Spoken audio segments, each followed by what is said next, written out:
Brought to you by Technopova Curve 5G. Discover new horizon. Jharkhand के नेता प्रतिपक्ष बाबूलाल मरांडी सुर्खियों में। इस बार उन्होंने अपनी जान को खतरा बताया है। इसका आरोप उन्होंने हेमंत सोरेन सरकार और मुख्यमंत्री के करीबी अधिकारियों पर लगाया है।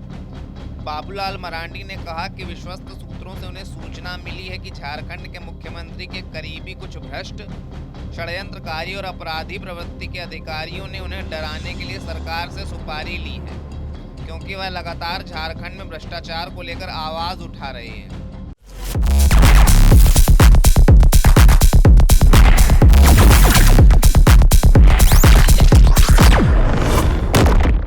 विश्वास सूत्रों से जो हमें जानकारी मिली,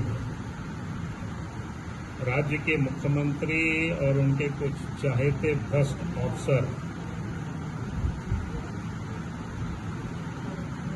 लोगों ने मिल करके डराने की, धमकाने की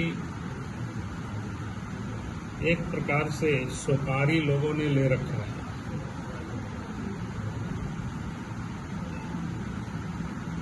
यानी मेरे ऊपर हमला करने का और कोई ना कोई झूठे केस मुकदमा में भी फंसाने का इस प्रकार की साजिश रची जा रही है।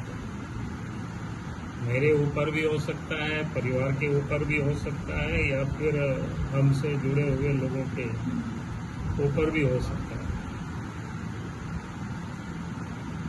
क्योंकि इन सारे लोगों को जो लगातार झारखंड में भ्रष्टाचार के को लेकर के हम आवाज उठाते रहे हैं, उस कारण से कुछ भ्रष्ट अफसर या सरकार में बैठे हुए लोग भयभीत हैं। वहीं सत्ताधारी झामुमो के प्रवक्ता मनोज पांडे ने कहा कि नेता प्रतिपक्ष बाबूलाल मरांडी मानसिक रूप से बीमार हो गए हैं। कहाँ से कोई खुफिया जानकारी मिली है क्या? आईबी ने खबर किया, इंटरपोल ने बताया कि रात में सपना आया इनको। अनर्गल बातें करना अब इनकी आदत हो गई है। जान से मारने की का षड्यंत्र, कैसे विचार आते हैं इनको। मुझे लगता है जिन तरह के लोगों का संगत है, आईना गंदा रहेगा तो चेहरा भी गंदा दिखेगा आपको। तो आपकी सोच वैसी है, इसलिए आपको विचार ऐसे आते हैं। मुझे लगता है बाबूलाल जी को उचित इलाज की आवश्यकता है। मानसिक दिवालियापन के कगार पर वो पहुंच चुके हैं। मैं भाजपा नेतृत्व से अनुरोध करूंगा कि उनके इलाज की व्यवस्था करें, नहीं तो झारखंड सरकार अपने स्तर पर उनका इलाज सुनिश्चित करेगी। आवश्यक है। प्रतिपक्ष का नेता आप हैं और इस तरह की हल्की बातें करते हैं, बेसिर पैर की बातें करते हैं, कहीं न कहीं आइडेंटिटी क्राइसिस से जूझ रहे हैं लगता है। खबरों में बना रहना है तो कुछ से कुछ बोल जाना है। झारखंड कांग्रेस के प्रदेश महासचिव विनय सिंह दीपू ने कहा कि बाबूलाल मरांडी राजनीतिक स्टंट कर रहे हैं। अगर उनको कोई खतरा है तो स्थानीय थाने में जाते, जिले के एसपी को शिकायत दर्ज करवाते, ना कि इस प्रकार से सस्ती लोकप्रियता हासिल करने के लिए बयानबाजी करते। अब भाई वो क्या राजनीतिक स्टंट किए हैं तो बाबूलाल मरांडी जी ही बता सकते हैं। किनसे खतरा है? आप अगर कोई खतरा है तो आप गिरिडीह में रहते हैं, आप अपने लोकल थाना को जाकर के आपको चिट्ठी देते कि हमारे ऊपर ये खतरा है। आप सीनियर एसपी गिरिडीह से बात करते हैं, आप पूर्व मुख्यमंत्री हैं, कानून तो आपको जानकार है ही।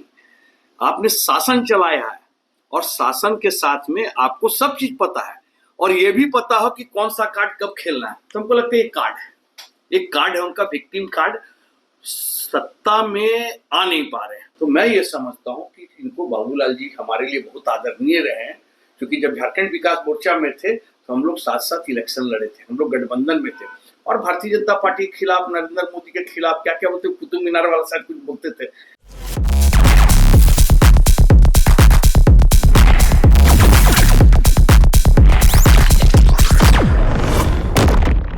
कभी कुछ बोलते थे।